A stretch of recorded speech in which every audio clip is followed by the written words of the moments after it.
일본은 전 세계 인구의 약 2%밖에 차지하지 않지만 이 나라의 움직임 하나가 전 세계 금융시장을 뒤흔들 수 있다는 사실을 알고 계신가요? Japan's three biggest names in the auto industry announced disappointing numbers for the last quarter of the business year, and they're warning of rough waters ahead. Rice prices in Japan remain stubbornly high. Consumers are struggling to put food on tables and retailers to put products on shelves at affordable prices. The government has been trying to fix the problem with limited success. 일본은 미국이나 중국처럼 뉴스 헤드라인을 자주 장식하진 않지만 실제로는 세계 금융 시스템에 매우 중요한 역할을 하고 있습니다. 일본은 세계 최대의 채권 보유국 중 하나이며 미국 국채만 1조 달러 이상을 들고 있는 나라입니다. 그리고 지난 수십 년간 일본은 초저금리를 무기로 삼아 전 세계 금융시장에 자금 공급원 역할을 해왔죠. 이게 바로 엔캐리 트레이드라는 구조입니다. 쉽게 말하면 일본 투자자나 금융기관이 엔화를 거의 0% 금리로 빌려 금리가 높은 나라에 투자해서 이익을 보는 전략이죠. 달러나 유로 등으로 바꾼 뒤 미국 주식, 채권, 부동산, 비트코인에 투자하는 식입니다. 돈복사 거래라는 말이 괜히 나온 게 아닙니다. 그런데 이 구조는 전제가 있을 때만 작동합니다. 일본 금리가 낮고 엔화가 약세일 때만 말이죠.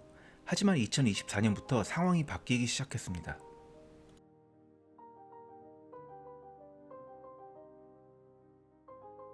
일본은행은 수십 년 만에 금리를 인상했습니다. 이에 따라 엔화는 급등했고 일본 증시는 하락했으며 미국 주식도 영향을 받았습니다. JP모건은 캐리 트레이드 청산은 이제 절반밖에 진행되지 않았다고 경고했고 2025년 현재에도 그 여지는 계속되고 있습니다. People are like, this carry trade, which seemed like the easy trade, is no longer. So you start exiting fast and it starts to be self-fulfilling, unwinds and unwinds and unwinds. 일본 국채 수익률은 사상 최고치를 기록 중입니다. 30년 만기 국채는 3%, 40년 만기 국채는 3.6%를 넘었습니다. 미국 기준으로 보면 별일 아닐 수 있지만 일본에게는 역사적인 변화입니다. 일본 국채는 원래 안전자산으로 여겨졌기 때문입니다. 이제는 투자자들이 더 높은 금리를 요구하고 있고 이는 일본 정부의 부담으로 돌아옵니다.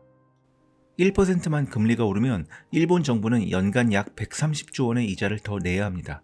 참고로 이건 일본의 연간 국방 예산보다도 큰 금액입니다.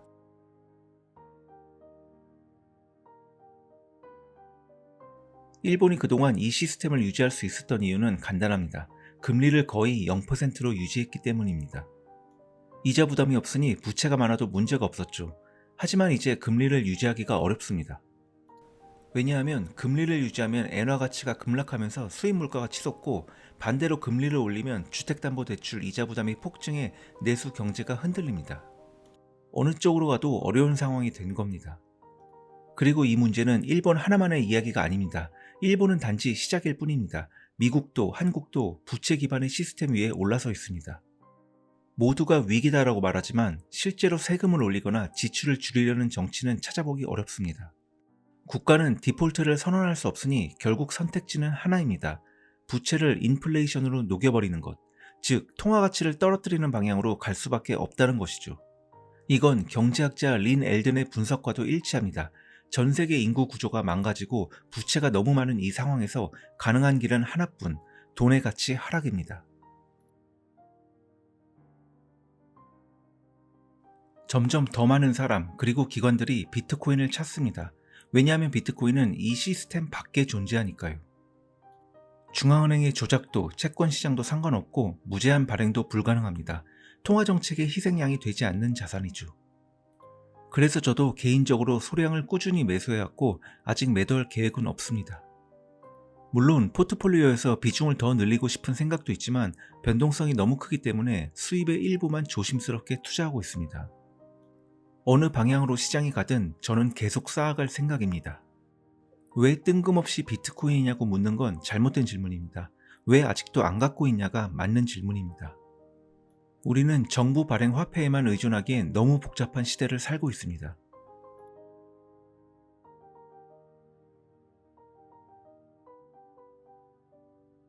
일본은 지금 세계 어떤 나라도 입 밖에 꺼내기 싫어하는 질문을 던지고 있습니다.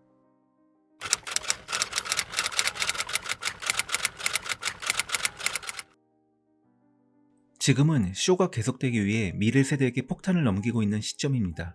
모든 것이 괜찮은 척, 여전히 잘 돌아가는 척 하는 중입니다.